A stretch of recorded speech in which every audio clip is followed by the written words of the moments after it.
하나님께서 저희들에게 주시는 생명의 말씀은 신명기 28장 15절로 19절까지 말씀입니다.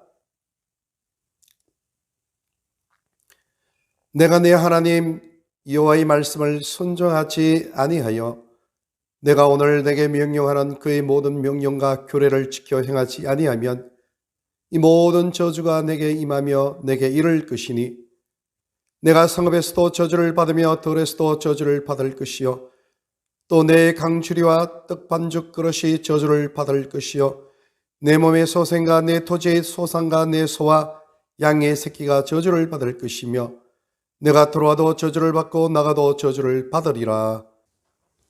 하나님께서 오늘 이 시간 이 자리에 우리와 함께하고 계신 줄로 믿습니다. 먼저 하나님의 얼굴을 바라보시길 바랍니다.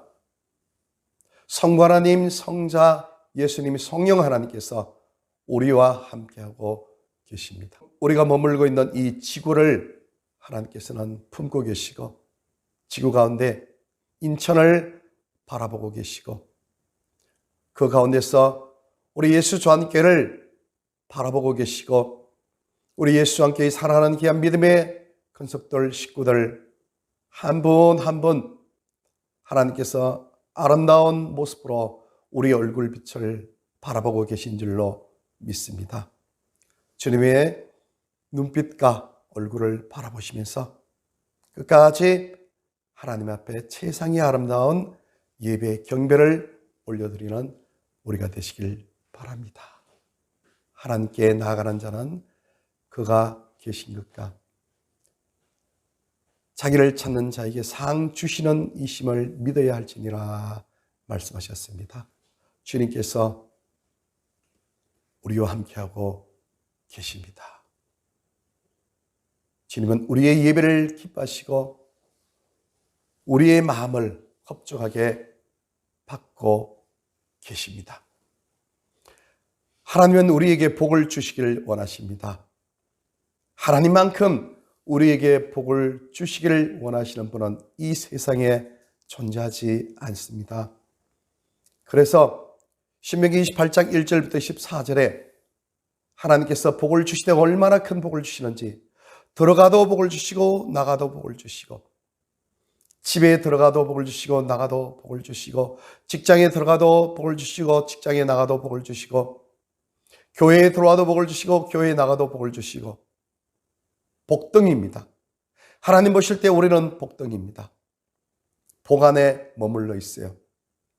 특별히 이 주일, 이날은 하나님께서 복 주시고마 약속하신 특별히 복을 받는 날입니다.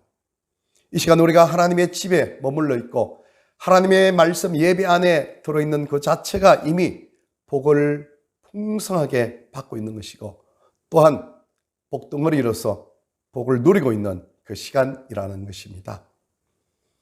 사람들은 복을 엄청 좋아합니다. 복을 싫어하는 사람은 한 사람도 없습니다. 숟가락에도 복자가 써 있고요.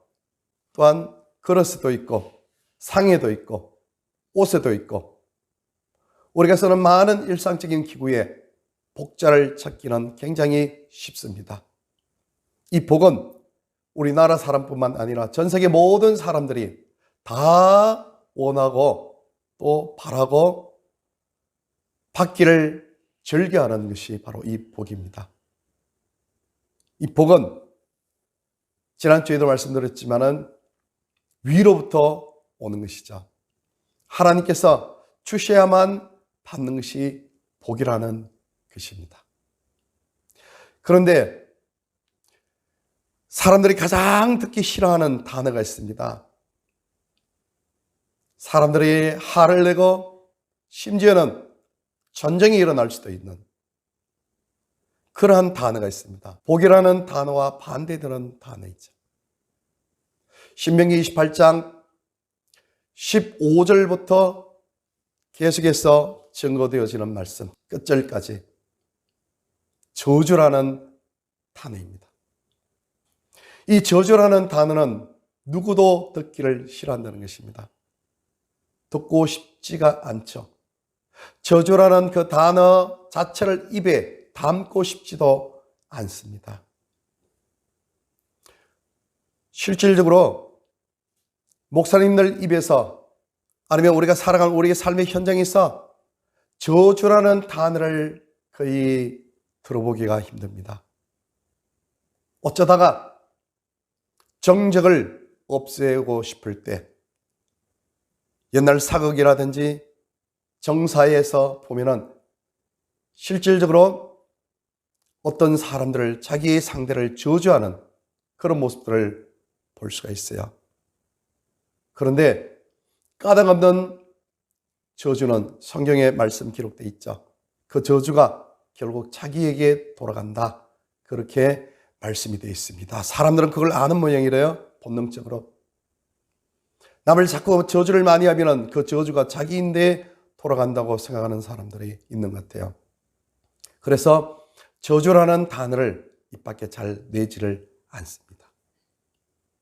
그만큼 저주는 굉장히 부담스러운 그런 단어이면 틀림이 없다는 겁니다. 자, 그러면은 우리는 저주란 이 단어를 완전히 잊어먹고 이 땅을 살아가야 될까요? 아닙니다.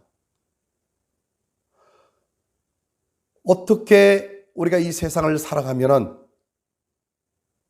복 대신 저주를 받게 되는지에 대해서 분명히 알고 있어야 된다는 것입니다. 그렇게 해야만 다시는 저주를 받지 않기 위해서도 사람들은 복받는 생활로만 달려나갈 수가 있기 때문이라는 것입니다. 제일 첫 번째 받은 저주는 아담과 하와가 범죄한 이후 하나님께서 뱀에게 내린 저주와 또한 사람에게 내린 저주가 있죠. 하와가 받은 저주가 있고 아담이 받은 저주가 있습니다. 그리고 하나님께서 맡겨주신 이 자연 만물이 받은 저주가 또한 있다는 것입니다. 그런데 하나님은 이 저주를 변하여 복이 되게 해 주셨다는 것이죠. 그렇게 하시기 위하여서 하나님은 한 사람을 택하시고 그 사람을 통해서 한 민족을 만드시고 그 민족을 제사장의 나라로 만드셨다는 것입니다. 그 한 사람은 아브라함이죠. 그 한 민족은 야곱이 변화해서 이스라엘이 된 이스라엘 민족이죠. 이 민족을 하나님은 제사장의 나라로 그렇게 세우시고 만드셨다는 것입니다. 오늘 본문의 말씀 보면요, 요약에서 15절부터 19절까지 저주의 내용이 다 나옵니다. 그리고 20절부터는 이 저주의 내용을 풀어서 쫙 펼쳐내었습니다. 그 저주의 내용이 28장 1절부터 14절의 그 내용보다는 약 4배나 많다는 것입니다. 왜 하나님께서 이 저주의 내용을 세부적으로 하나하나 말씀하시면서 이렇게 성경에 기록되게 하셨을까요? 그것은 바로 이스라엘 백성들이 제사장의 나라로서의 사명을 잘 감당하라고 그렇게 기록해 주셨다는 것입니다. 제사장의 나라의 사명을 잘 감당하지 못할 때 얼마나 불미스러운 일이 발생하는지에 대해서 하나님께서는 경고의 말씀을 해 주신다는 것입니다. 실질적으로 이 제사장의 나라로 삼아주신 하나님의 여러 가지 많은 역사심을 우리가 볼 때 출애굽기를 먼저 생각할 수가 있습니다. 당시에 세계 최고의 강국이었던 이집트, 그 나라 가운데 하나님은 이스라엘 백성들을 세우시고 그들을 이집트의 압제로부터 건져내십니다. 그때 하나님은 단번에 이스라엘 백성들을 다 몰아서 출애굽시켜서 가나안 땅에 몽땅 옮겨 놓으실 수 있는 그런 능력이 있음에도 불구하고 그렇게 하지 아니하십니다. 10가지 재앙을 통해서 하나씩 사람들이 참신이 누구인지, 천지를 창조하신 분이 누구신지, 이스라엘 백성들이 섬기고 있는 그 하나님이 누구신지 그것을 알게 하시기 위하여서 그렇게 하셨다는 것이죠. 하나하나 기적을 베푸시고 마지막에는 애굽에 있는 모든 장자를 치시는 그러한 저주를 내리셨습니다. 그러한 기적, 그러한 저주를 통하여서 저주를 받지 않는 한 민족이 있어요. 그 백성은 제사장 나라의 사명을 감당하는 이스라엘 백성들이었습니다. 그들을 바라보면서 사람들은 우리가 섬기는 신은 가짜이고 저기 고센 지방에 있는 히브리 민족, 저 백성들이 섬기는 신은 여호와 하나님은 진짜 신이구나, 이것을 알게 하시기 위함이라는 것이죠.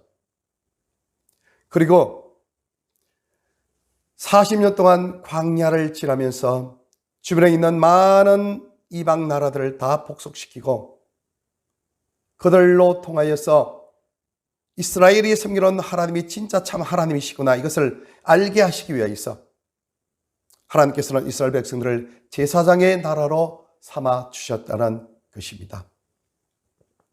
제사장의 나라로 삼아 주신 이유는 그겁니다. 사람들이 저 민족을 보고 하나님이 함께 하시는 백성들을 보고 아니 진짜 신은 과연 누구일까? 그것을 깨닫게 한 이후에 주변에 있는 이방 사람들도 나도 참신을 한번 믿어보자, 그렇게 해서 주변에 있는 많은 사람들이 여호와 하나님을 믿게 하고 난 후에 그런 말미암아 주변에 있는 모든 사람들이 다 하나님의 통치함을 받는 하나님 나라로 확장시키고 만드시기 위하여서 하나님께서는 이스라엘 백성들을 제사장의 나라로 그렇게 세워주셨다는 것입니다. 물론 우리의 사명도 그렇죠. 우리는 하나님의 거룩한 나라요 왕같은 제사장들이죠.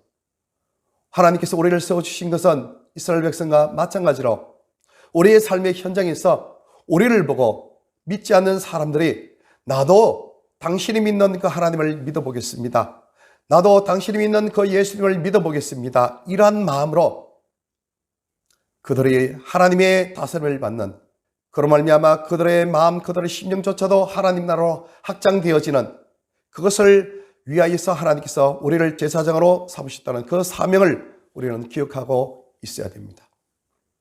그런데 안타깝게도 이스라엘 백성들은 이 귀한 사명을 감당치 못했습니다.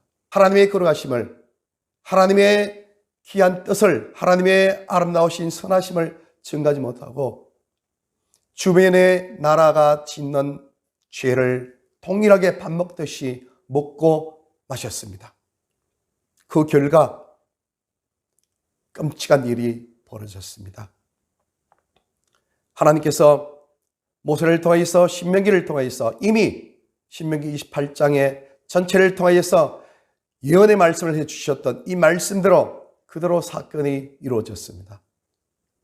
엘리사 시대 때 아람 왕 벤 하댓이라는 사람이 북이스라엘인 사마리아를 포위하여서 그들의 양식줄을 끊어버렸습니다.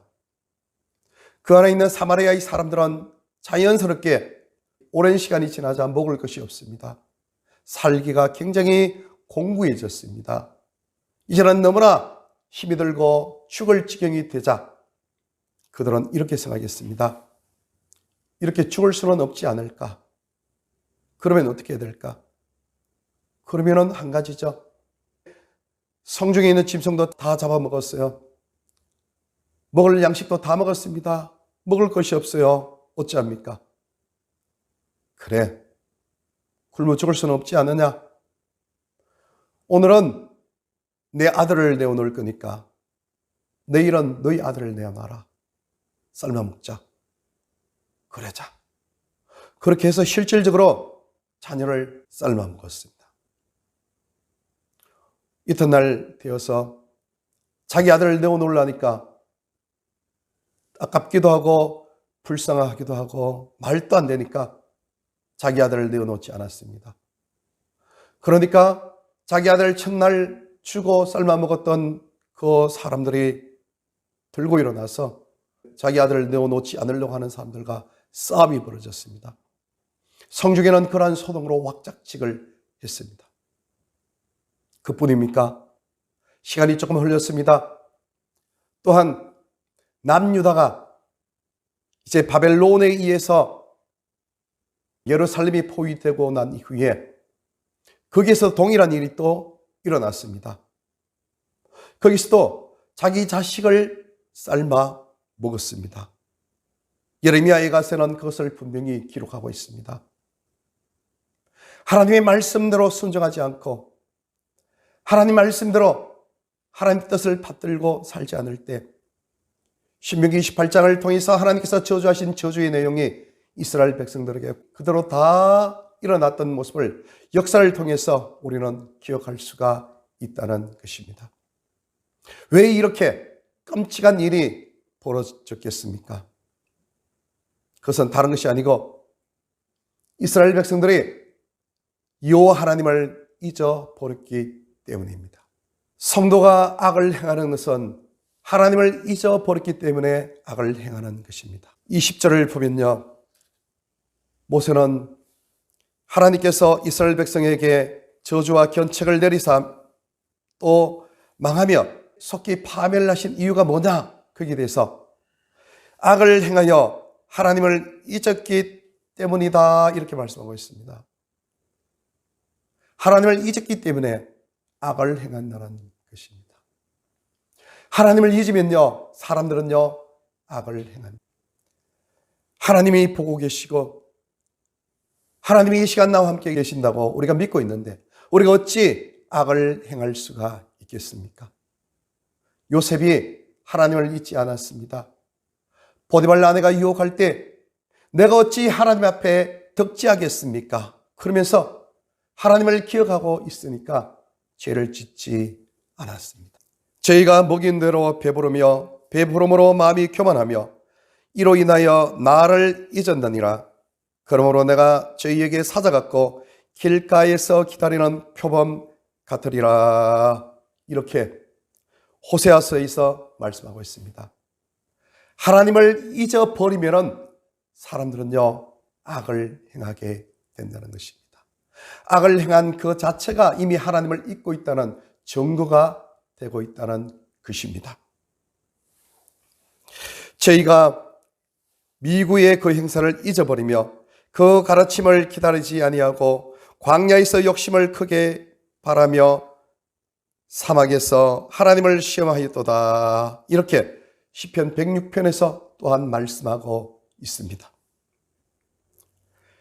이는 내가 자기의 구원의 하나님을 잊어버리며 자기의 능력의 반석을 마음에 두지 않는 까닭이라. 이사야 17장에서 또한 이렇게 말씀하고 있습니다. 하나님을 잊어버리면 사건이 발생하는 겁니다. 사람들이 저주를 받는 이유는 하나님을 잊어버리는 순간 저주를 받게 됩니다. 그린 심산과 에발산, 한쪽 산에서는 축복을 전하는 축복을 선포하고 한쪽 산에서는 저주를 선포하는 저주의 선포의 산으로 그렇게 하나님께서 명명하게 하시고 또 그렇게 선포했습니다. 하나님은 하나님 말씀대로 진리의 길을 걷지 않는 백성들, 순종의 길을 걷지 않는 백성들에게 분명히 저주하겠다, 이렇게 말씀을 하고 계신다는 것입니다. 그 저주를 받지 않기 위해서는요, 잊어먹으면 안 됩니다. 하나님의 존재를 잊으면 안 된다는 것이죠. 얼마나 많은 사람들이 하나님의 존재를 잊고 살아가고 있습니까? 세 번째는 자연재앙과 질병과 전쟁이 죄와 관련이 있다는 것입니다. 21절, 22절에 보면요, 연병과 폐병과 열병과 학질, 그리고 27절 보면 종기와 치질과 개혈병, 개창, 이렇게 인간을 괴롭히는 많은 질병들이 기록되어 있습니다. 또한 22장 4절의 내용을 보면요, 한재와 풍재, 썩는 재앙이 임할 것이다, 그렇게 말씀하고 있습니다. 하나님께서는 이스라엘 백성들에게 불순종할 때 자연의 재해와 질병을 통하여 하나님의 백성들, 그 시대의 사람들을 징치할 것이다, 징계할 것이다, 이렇게 말씀을 하셨다는 것입니다. 물론 많은 자연재해, 질병, 이런 것들이 과학적인 원리에 의해서 또 자연재해로 인하여서 발생하는 경우가 굉장히 많습니다. 예수님께서 나면서 소경인 사람에게 말씀하시기를 본인 자신의 죄도 아니고 그 부모의 죄도 아니고 바로 하나님의 일, 하나님의 영광을 드러내기 위하여서 그렇게 되었다, 이렇게 말씀하시는 부분도 있습니다. 그러나 많은 경우에 있어서는 오랜 성경 말씀을 통하여 볼 때 이 땅에 주어지는 자연재해나 질병이나 연병, 전쟁, 이런 것은 하나님의 심판으로 말미암아, 하나님의 징계로 말미암아 이 땅에 오고 있다는 그것을 우리는 부인할 수가 없다는 것입니다. 자연재해 가운데서 무분별하게 자연을 마구 훼손하여서 그로 인하여서 생긴 결과로 인하여서 오존층이 파괴되어 있죠.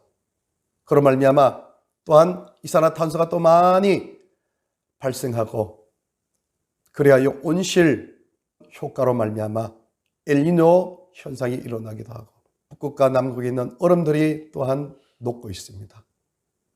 동토층에 있던 엄청나게 오랜 세월 속에 묻혀 있던 각종 바이러스들이 창궐할 것이라고 또한 그렇게 예상을 또한 하고 있다는 것입니다. 여러 가지 많은 그런 일들이 어디에서 왔습니까? 지나친 탐욕과 이기심으로 말미암아 그 모든 것들이 일어났다는 그 사실, 우리는 부인할 수가 없다는 것입니다. 또한 코로나19를 통하여서 이 질병의 원인이 어디에서 왔을까, 그것에 대해서 생각을 하지 않을 수가 없다는 것입니다. 사람들은 얘기하기를 주저합니다. 믿는 사람들도 그렇습니다. 저주에 대해서 언급하기를 싫어합니다. 여러 가지 상황을 볼 때 제일 처음 발병된 원인이 무엇일까? 어떤 원인을 규정합니다. 그리고 그것에 대해서 규명을 합니다. 그래서 이런 일이 발생하였다, 사람의 잘못이다, 사람의 욕심이다, 여기까지 머물고 이후에는 어떻게 빨리 이것을 퇴치할 수 있을까? 인간의 지혜, 인간의 지식을 최대한 동원하여서 이것을 해결하자, 이런 마음으로 그러한 재난에 대해서, 그러한 질병에 대해서 도전하고 전쟁을 하고 있는 그런 모습이 현재 인류의 모습이라고 할 수가 있습니다. 그러나 우리 믿는 믿음의 사람들은 여기서 다시 한번 생각해야 됩니다. 이것이 꼭 사람의 어떤 잘못으로 인하여서 과학적으로 원인이 있어서 결과적으로 이렇게 형성된 것입니다. 그렇게만 우리가 보아야 할까요? 물론 섣불리 조그만 것 하나라도 하나님의 징벌이고 하나님의 채찍입니다, 그렇게 얘기할 수는 없을 것입니다. 그러나 우리가 성경을 통해서 그 답을 찾을 수가 있습니다. 이스라엘 백성들이 이 다윗이 자기의 힘을 가시하고 또한 이후에 하나님을 의지하지 않고 자기 힘으로 말미암아 자기가 쌓았던 여러 가지 많은 공로로 말미암아 획득된 그런 열매라 생각하고 이스라엘 백성들이 누리는 그 모든 복들을 바라보면서 기뻐하고 즐거워하고 행복해한 이 다윗이 이제 한 가지 하나님을 떠나는, 하나님 말씀에 거역하는 그런 일을 행하게 되는데, 그것이 곧 인구조사였습니다. 그 인구조사를 통해서 자기 자신의 원대함, 자기 자신의 능력, 이런 것들을 가시하는 그런 모습의 길로 나갔던 것이죠. 그로 말미암아 하나님께서 진노하셔서 이스라엘 백성들에게 이제 징계의 채찍을 가합니다. 그때 하나님께서 3일 동안 온역을 통해서 약 7만 명 이상의 사람들이 죽었습니다. 하나님께서 징계를 하실 때 성경은 말씀하고 있습니다. 전쟁과 기근과 온역을 통해서 전염병을 통해서 징계하신다. 이렇게 여러 곳에서 말씀하고 계신다는 것이죠. 7만 명의 사람들이 죽은 것도 아니 참새 한 마리가 땅에 떨어지는 것도 하나님의 허락 없이는 될 수 없다고 말씀하셨는데 코로나로 인하여서 얼마나 많은 사람들이 지금 죽었습니까? 얼마 전까지 통계를 다 기록해 보면 지금까지 약 한 1억 명 정도는 확진자가 발생하지 않았을까 그렇게 생각합니다. 이런 일이 우연히 일어나겠습니까? 이런 일이 어떤 한 사람의 잘못으로 말미암아 한 사람의 욕심으로 말미암아 그것이 어떤 한 미생물로 인하여서 발병되었다든지 연구실에서 발병되었다든지 아니면 어떤 작은 짐승 동물로 인하여서 발병되었다든지 어떻게 되었든지 하여간 그것이 우연히 그렇게 일어났다고 생각할 수가 있겠습니까? 아니죠. 분명히 우리는 하나님의 경고의 말씀을 들어야 된다는 것입니다. 하나님께서는 이 시대를 향하여 경고하고 계십니다. 무엇에 대해서 경고하고 계십니까? 특별히 하나님을 하나님답게 섬기지 않는, 하나님을 무시하고 하나님을 잊어버리는 이런 세상 사람들을 향하여 경고를 내리시는 겁니다. 그 중에서도 하나님을 믿는 믿음의 백성들이 하나님을 잊어버리고 산다는 그 자체에 대해서 하나님께서 다시 한번 경고의 말씀을 주시는 겁니다. 그 중에서 큰 것 중에 하나가 물질 만능주의죠. 바알 숭배주의죠.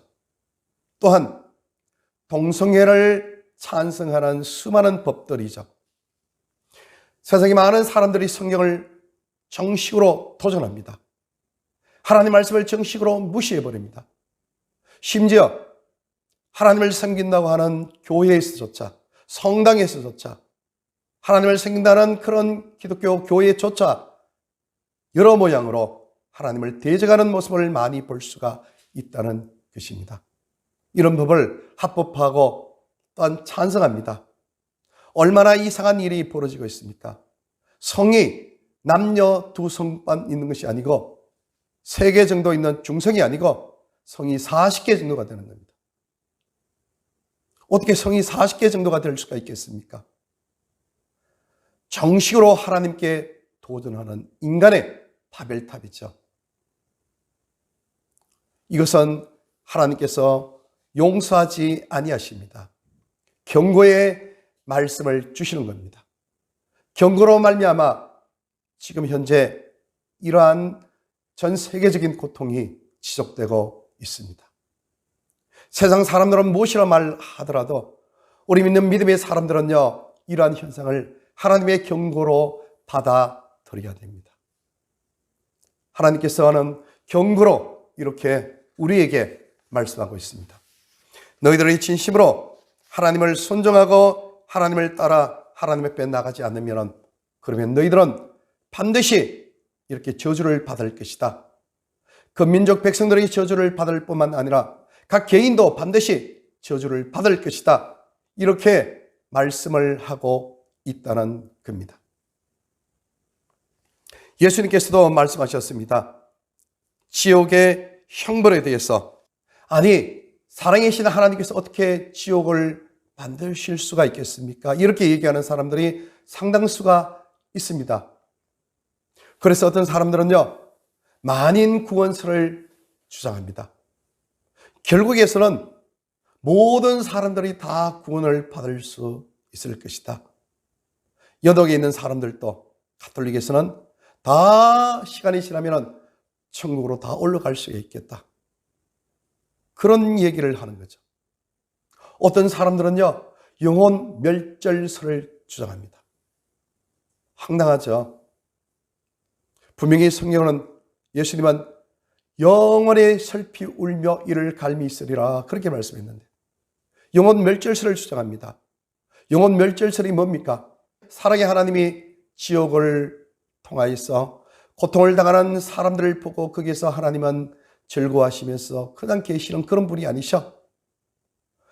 예수님 믿는 믿음의 사람들은 천국에서 영원히 살지만은 지옥은 없어. 영혼은 그냥 멸절되고 없어질 뿐이야. 이렇게 얘기하는 사람들이 많다는 것입니다. 그러나 우리는 분명히 알아야 할 것은요, 그것은 일부의 사람들의 의견일 뿐입니다. 그들의 생각, 그들의 주장이 그렇다는 것 뿐이고 성경은 결코 그렇게 말씀하고 있지 않습니다. 예수님 믿는 사람과 믿지 않는 사람, 예수님 믿고 난 후에 과거의 모든 삶을 회개하고 이제 하나님 앞에 거룩한 백성이 되었으므로 거룩한 믿음의 삶을 유지하기 위해서 계속 거룩한 삶을 위하여서 달려나가는 사람들과 내 마음대로 내 뜻대로 살면서 예수님을 인정하지 않고 하나님을 믿지 않은 그 사람이 어떻게 동일한 모습으로 최종적으로 영원한 천국에서 모두가 구원을 받고 영원히 함께 살 것이라고 그렇게 생각할 수가 있겠습니까? 성경에는 단 한 구절도 그런 말씀이 없다는 것입니다. 말씀을 맺겠습니다.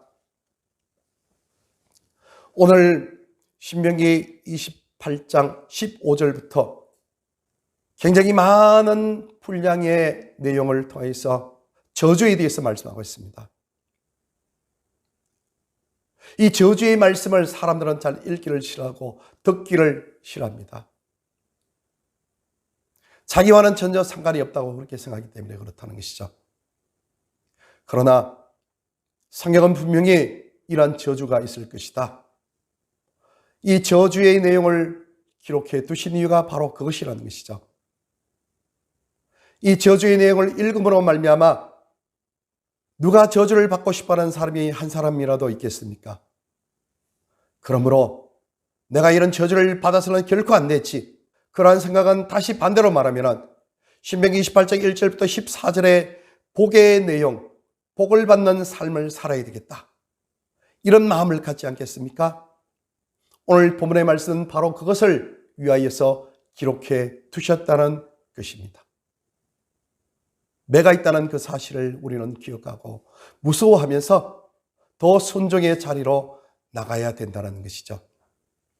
하나님의 최후의 심판대가 준비되어 있다는 그 사실을 우리가 알고 살아갈 때 우리는 더욱더 순종의 자리로 나갈 수가 있습니다.